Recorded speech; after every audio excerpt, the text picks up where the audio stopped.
मी cigarette फार लहानपणापासून फुकतो, एवढासा गुडघ्या एवढा असल्यापासून. तर अलीकडे एक दुकान लागलं होतं, एक नर्सिंगचं काम करणाऱ्या मातोश्रीत. कुणी तिथं धडपडला, काही झालं किंवा आदिवासी कुणी आलं तर तिथं औषध पाणी त्याला देतात. शेवटचं ते स्थान आहे शूलपाणीच्या हद्दीत जाण्याचं. तिथं थांबलो दिवसभर. मग त्या बोलत होत्या की इकडून कोणी येतच नाही. आम्ही काहीतरी गैरसमज करून घेतलाय. वर्षातून परिक्रमावासी कोणी जात नसतो, येत नसतो. परिक्रमावासी हजारोनी नाही येत. दरवर्षी हल्ली महाराष्ट्रातून 15-20 हजार लोक परिक्रमेला म्हणून जातात. त्यांना विचारलं तर सांगतात परिक्रमेत आहे. याच्यातले सगळे भ्रमण करणारे लोक असतात. भ्रमण वेगळं, जस्ट हिंडून आले म्हणले, आणि परिक्रमा वेगळं. परिक्रमाचा हेतूच आहे तुमच्याकडे वैराग्य यावं. तर काय दरवर्षी महाराष्ट्रात एवढे वैराग्य लोक आहेत का? ही भगवी कपडे म्हणजे हरामखोर लोकांचं वस्त्र, लक्षात ठेवा. असला कपडा पाहिले की चप्पल काढून जोड्याने मारायला सुरुवात करावी. ही कपडे अशासाठी नाटक आहे की लोकांना कळावं की हा साधू असावा. आणि चुकून गप्पा मारताना, थापा मारताना स्वतःकडे लक्ष गेलं की भान यावं की अरे बापरे, आपल्या अंगावर बघडे कपडे, आपल्याकडे वैराग्य असावं. याच्यासाठी हा कपडा आहे. या कपड्यातली माणसं सगळी अशी नसतात. देशात जवळजवळ 50-1 लाख साधू लोक आहेत. नाशिकच्या लोकांना सांगायला नको, इकडे बाजारहाटात लोक बसलेत, हरामखोर लोक सगळे. ही सगळी धोकेबाज मंडळी आहेत, त्यांच्या कोणाचे अजून अहंकार नाही गेलेले. तुमच्याच गावातला एक टोणगा उभा राहिला होता मागच्या इलेक्शनला. मला नावं किंवा माहित नसतात, मी घालतो शिव्या, कारण मला मार खायची काही भीती नाहीये. आम्ही लोकांनी तरी किमान सत्य बोलावं अशी अपेक्षा असते लोकांची, म्हणून हे बोलावं लागतं. तर इथं तो परिक्रमेत असलेला माणूस आहे, त्याच्याकडचं जे काही सामान विमान आहे, साधू बनायला चाललाय. सद्गुरूंनी आज्ञा यासाठी दिली आहे, परिक्रमा करताना ज्याची किमान काहीतरी थोडीफार साधना झाली आहे, साधना मार्गातला माणूस आहे, आणि त्याच्याकडे विकार आहेत अजून खूप. ते विकार धुवून काढण्यासाठी सद्गुरूंनी आज्ञा दिलेली असते की परिक्रमेला जा. माझ्या मनात आलं म्हणून जाता येत नाही. मला खूप लोक विचारतात, महाराज तुम्ही किती परिक्रमा केल्यात का? मला सांगायला तेव्हा मी एकही परिक्रमा केलेली नाहीये. नाही ते काय चिटकवत आहे मला. परिक्रमा करणं कोणाच्या हातात नाहीये. महाराष्ट्राच्या गेल्या 100 वर्षात या क्षणापर्यंत महाराष्ट्रातल्या जास्तीत जास्त 8 लोकांच्या परिक्रमा झाल्यात. परिक्रमा करता येत नाही, ती होत असते सद्गुरूंच्या आज्ञेमुळे, आणि सद्गुरू करून घेत असतात. एवढी शारीरिक क्षमता नसलेली माणसं नाहीयेत कोणी, लक्षात ठेवा. आणि परिक्रमा चालू झाल्यानंतर तो माणूस इतका बदलायला लागतो की त्याचे सगळे विकारच गेले पाहिजेत. इथं काही विकार जात नाहीत. समाजात राहताना माणसाच्या मनात खूप विकार असतात. ते विकार शून्य अवस्था होण्यासाठी, म्हणजेच आतून संन्यस्त वृत्ती होण्यासाठी परिक्रम सद्गुरू पाठवतात. त्या इथं लुटायचा कार्यक्रम यासाठी ठेवलाय की जो साधू बनायला चाललाय त्याच्याकडे सामान, पैसा, अडका, अमुक तो कशाला पाहिजे, घ्या काढून देतो. मी रडतो फार. माणसाच्या मन ही जी गोष्ट दिली आहे माणसाला, ते फार विचित्र असतं गोष्ट. माझा भाव असतो की गुरुनी लंगोटी तरी काय ठेवले म्हणून मी रडत होतो अंगावरचा लुटून घेतल्यानंतर. आमचे रामकृष्ण परमहंस असू देत, नाही तर शंकर महाराज असू देत, नाही तर कुणी सत्पुरुष काढा, यांच्या अंगावर वस्त्राची सुद्धा गंमत नसायची. की आमचे शेगावचे गजानन महाराज घ्या, वस्त्राचं तरी भान कुठे आहे?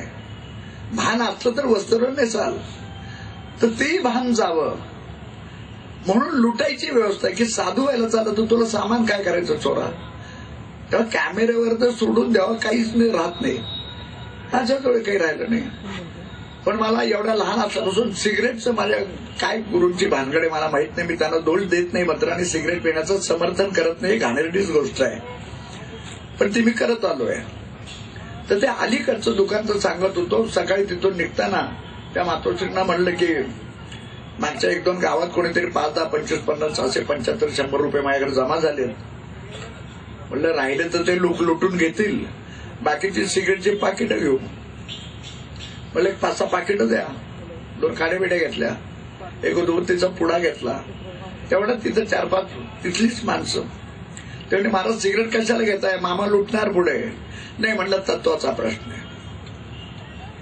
धूर निघाल्याची कारण. पाकिटं राहिली माझ्याकडे तर मी फुंकीन, लुटली गेली तर ते फुंकतील. पुण्यात एक लहानपणापासून मी ऐकत आलो की अण्णासाहेब तुमच्या सगळ्या मताला माझा पाठिंबा आहे, जाहीररित्या मी सांगेन, पण मी तरी सांगतो तत्व म्हणून माझा तुम्हाला विरोध आहे. जाहीररित्या सपोर्ट द्यायला तयार आहे, पण तत्व म्हणून विरोध आहे. तसं म्हटलं सिगरेटची पाकिटं घेणार, तत्वाचा प्रश्न आहे, धूर निघाल्याची कारण. मी नाही तर तो कोणतरी धूर तरी काढेल, तेवढे 2 मिनिटं एन्जॉय करेल म्हणलं. पाकिटं घेतली होती, हे लुटायच्या पाकिटं काढून ठेवली. त्यांना सांगितलं बा सिगरेटची पाकिटं वगैरे, त्यांनी त्याकडे बघितलं नाही, असा हात केला घेऊन जा. पण त्या पुस्तकात एका वाक्य आलंय की नर्मदाबाई असो ना त्या सद्गुरू असो, यांची काय भानगडे मला माहित नाही, या चोरांनी मला कधी सिगरेटला कमी केलं नाही. माहित नाही का ते. मी आपलं रडू तरी येतच होतो की लंगोटे तरी का ठेवलेत. काय जे काही सामान होतं ते उचलून पुढे चालू पडलो. सिगरेट आहे म्हणून त्याचं काही वाटत नाही, नसली म्हणून वाटत नाही. एकूण या सगळ्या साधनेच्या काळात 6-6 महिने काय वर्ष सुद्धा सिगरेट नसायची, जेवायला नसायचो, कित्येक ठिकाणी पाण्याची व्यवस्था नसायची. मला मोठं हसू येतं. पुस्तक वाचल्यानंतर सुद्धा अनेक लोक माझ्याकडे येऊन विचारतात, नर्मदेला गेलं किंवा गंगेला गेलं की आमची कुठेतरी जायची इच्छा आहे. म्हणून निघा, मला का विचारताय. नाही, तिकडे सोयी सगळ्या आहेत ना.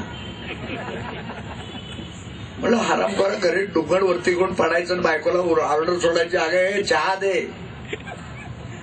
ती माऊली चहाही आणून देते ना, टोणगा जागेवरच बसून. मी आपल्या पुरुषांची वृत्ती सांगतोय. असे नरपुंग मी फार कमी बघितले की निदान बायकोला चहाची ऑर्डर दिली, चहा प्याला, कपशी तिथंच पडलेली असते, पुढच्या ऑर्डरच्या बायको ती उचलून येते. त्याचा चहा पिऊन झाला तर कपशी तिला अजून धुवून ठेवावी. आम्हाला त्या सवयी आमच्या आयांनी लावल्या नाहीत. पहिल्या आयांना शिव्या, त्याने घाणेरड्या काय आम्हाला सवयी लावल्यात माहित नाही, कामच करायचं नाही. मी एखाद्या घरात राहिलं गेलो सांगतो, म्हणजे आराम ती कपशी धुवून ठेव, की आई म्हणते असं द्यावं, ही धुवायला तयार आहे. आणि मग असल्या घाणेरड्या सवयी त्या आळशी माणसाला लावल्यानंतर लग्न दुर्दैवाने होतच ते. कारण बाईचं दुर्दैव असतं, तिच्या नशिबात दिलेलं असतं की तुझं लग्न होईल. मग तिला याची सगळी कामं करायला लागतात. माझ्या घरात एक बरं होतं, मी आईच्या हाताखाली खूप वर्ष कामं केली आहेत. भांडी घासण्यापासून सगळी काही आपल्याच घरातली कामं आहेत. त्यामुळे माझं म्हणजे परत दुर्दैव आलंच त्या बाईचं. माझा प्रेमविवाह झाला. मला काय बोंगळाल तिने काय माझ्याकडे बघितलं मला माहित नाही. माझंही लग्न झालं, प्रेमविवाह झाला. आम्ही जे काही राहत होतो तेव्हापासून सुरुवात होती. तेव्हा मी सगळी भांडी घासायचो, अमुक करायचो. आमच्या बायकोला एखादा कोणीतरी विचारलं होतं की हा इसम असा घरात न कायम राहणारा, आपण कायमचाच गेल्यानंतर तुमची अडचण काय झाली. त्यावेळेला काही भांडी घासणारा माणूस कमी पडला. काय आपलं नेम होता, घरात जे काय असेल ते भांडी आपण घासणार, इतरही कामं करणार. बापच काम करतोय लहानपणापासून मुलांनी बघितल्यामुळे मुलांनाही ती सवय लागली. आपलं पाठ ताट घ्यावं झालं की पाठ डाव्यातून उचलून ठेवा, उजव्यातून ताट घासून बिसून उभं करून ठेवून द्यावा, डोक्यात ताप नाही. आपली आई म्हणजे बापांनी ठेवलेली मोलकरी नाही, आणि आपली बायको म्हणजे रात्री अंगाखाली घ्यायची, दिवसा भांडेबिंडी कामं करायला ठेवली आहे बाई. याच्याशिवाय आम्ही हरामखोर लोकांनी बायकांची काय किंमत ठेवली, काय किंमत ठेवली, स्वतःची विचार करून बघा. काही किंमत ठेवली नाही हो. माणूस माझ्या विरुद्ध काही केलं बायकोने, घे बघ जास्त थोबाड उचकडू नको, त्याचा दरवाजा उघडा चालू लागला. तिला बाईला जगमारत पातळीवर ठेवावंच लागतं. काल जे ग्रस्त त्यांच्यावर मी या गावात आलो, ते मला सांगत होते की आयुष्यात एकदा मी चुकलो महाराज, पूर्वी दारू प्यायचो, अमुक करायचो, एकदा बाहेरही गेलो होतो वगैरे, चांगली गोष्ट आहे. म्हणलं आम्हाला काही चान्स नाही मिळाला.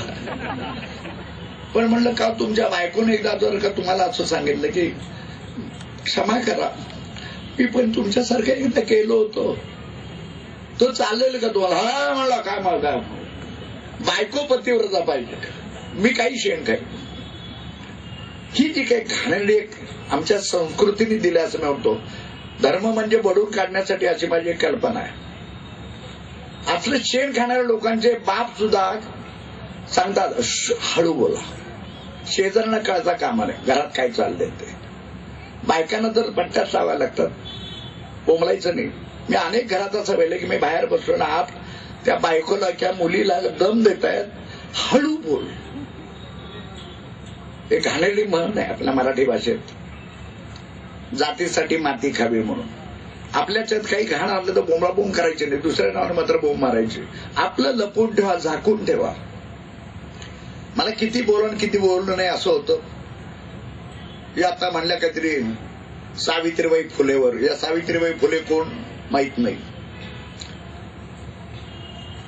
या बाईने काहीतरी आयुष्यात केलं म्हणून इथं बसल्या सगळ्या ज्या बायका आहेत तथाकथित शिकलेल्या, त्यामुळे या शिकल्या त्याचं भान ठेवा. तो अण्णासाहेब करायला उद्योन होते, त्यांनी शेणाचे गोळे अंगावर झेलले. या सावित्रीबाईंच्या अंगावर लोकांनी नाही ते शेण टाकले, शिव्या टाकल्यात, बदनामी केली. ही बाई धीराने वागली, मुलींची शाळा काढली, मुलींना शिकवलं. आगरकरांनी बोंब मारली, पण हल्लीचा जमाना आहे बामणांची नावं काढायची नाही. त्यामुळे ते जे सगळे भोसरीचे राजकारणी लोक आहेत, ते आवरकर, करवे, बिरवे, त्या माट्यांना महार माटे म्हणायचे. त्यांनी भयंकर काम केलं, त्यांची नावं घ्यायची नाहीत, नाही तर इथं अंडी बिंडी येऊन पडतील. मला काही त्रास नाही, मी आमलेट सुद्धा खाऊ शकतो. पण आमच्यासाठी कुणी, आम्ही कोणाच्या नक्की खांद्यावर उभे आहोत याचं कोणाला भानच नाहीये. तर ते महोत्सववर सोडून द्या, राजकारणाचा भाग आहे ना. इलेक्शनच्या वेळेवर सावित्रीबाई फुले, अमुक तमुक, शाहू बिहू सगळे आठवायला लागतात, एकदम बोंबा बोंब सगळीकडे. हे भोसरीच्या आपल्या वैयक्तिक चारित्र्यात तरी बाईला काय किंमत देत आहेत, कोणी काढले मला लवडं माहित नाही. हे वागतात का? आरशाकडे तोंड उभं करून बघावं की ज्या सावित्रीबाई फुलेंचं मी नाव घेतो ते नाव घ्यायची तर लायकीचा मी चारित्र्यवान माणूस आहे का? फक्त पोस्टर बिस्टर लावायची, गाडगे महाराज की जय. ते गाडगे महाराज लोकांनी देव करून टाकलाय, त्याच्या याला पण कोंबड्या बिंबड्या बळी देतात. एकदा गाडगे महाराज म्हणजे काय देव माणूस की आपण काही करायचो, भानगड संपलीच, काही कडकड नाही. तसंच सावित्रीबाई फुलेंचं झालंय. भिड्यांनी आपला वाडा या फुले कुटुंबाला चांगल्या कामासाठी दिला. या भिड्याचं भोसडीचं तर कोणी नाव घेत नाही, कारण ते बामाने दुर्दैवाने यायला हाणून मारून टाका, झोपून टाका भाडव्याला. ज्याचे ते जातीचे घाण. आणि बाई आहेत का पुरुष आहेत? जे विमल नावाचं एके ठिकाणी नाव होतं, मला 3 लोकांनी विचारलं बाई आहेत का? म्हणलं नाही पुरुष आहे. एके ठिकाणी म्हणले पुरुष आहे का? म्हणलं नाही बाई आहेत. काही नावं आहेत की त्या बायकांची पुरुषांची दोघांची पण असतात की लगेच गोंधळ होतो. तसंच जातीचं आहे. ही सगळी मनातली घाण धुण्यासाठी नर्मदा परिक्रमाला गुरु पाठवतात. काही विकार राहू नयेत. मला गंमत वाटते, त्या पुस्तकात आलंय की नाही आलंय मला माहित नाही. अनेक ठिकाणी काही वेळेला एखादा कोणतरी माणूस असायचा बरोबर, तो असा लांब लांब चालायचा. चला विचार काय लांब लांब का चालला? बसा चहावर घेऊ. नाही महाराज जी, नर्मदे हर हम रहिदास आहे. आणि म्हणलो बैस की शेजारी.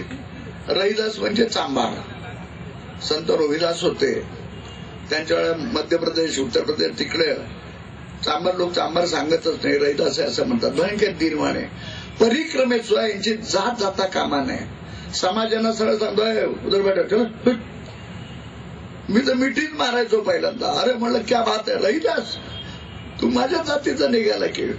मग मला कुठं गावात शिरताना तरी दलितांची वस्ती लागायची किंवा गावात ओलांडल्यानंतर पलीकडे तरी लागायची.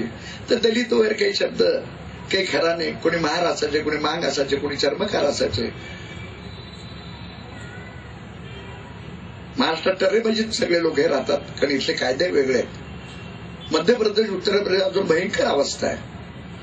त्यांना असं बाजूलाच टाकलंय. तेव्हा त्यांच्याशी बोलायचं नाही, त्यांच्याकडे चहा घ्यायचं नाही, जेवण तर लांबच राहिलं.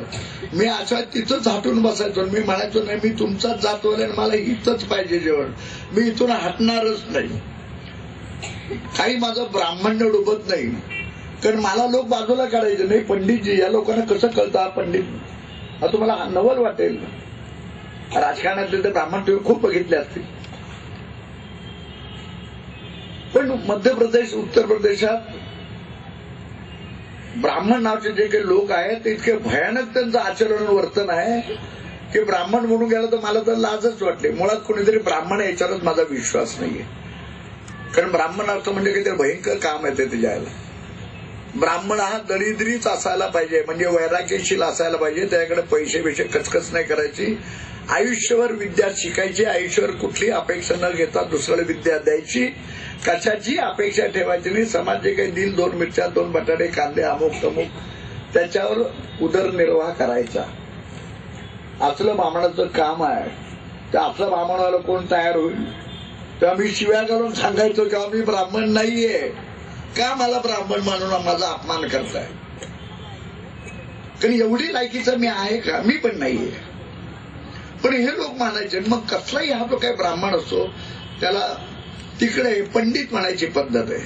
पंडित जवाहरलाल नेहरू म्हणजे बघा तुमचं तुम्ही. तर भयंकर हीन वर्तणूक असलेले ब्राह्मण लोक आहेत. पण हे लोक ओळखतात ब्राह्मण आहे. तर आम्ही ग्रस्ताश्रमीच होतो, असले पांढरे कपडे असायचे अंगावर, आणि तिथं माझे वाद चालायचे. मग हे लोक मलाही बडून काढायचे, म्हणजे शिव्या घालायचे. अरे वो तो साला रहिदास है और आप उसके साथ बैठताय, त्यांच्या बरोबर बसताय, तुम्ही कसले ब्राह्मण? तर मी म्हणत मी ब्राह्मण नाहीच आहे. मला माग कुणीतरी पुढा दिला शेंगदाण्यावर खायला, त्याला दोरा होता, म्हणलं अंग मुंडाळून घातलाय गळ्यात, हे म्हणलं बरं असतंय, मानबीन मिळतो.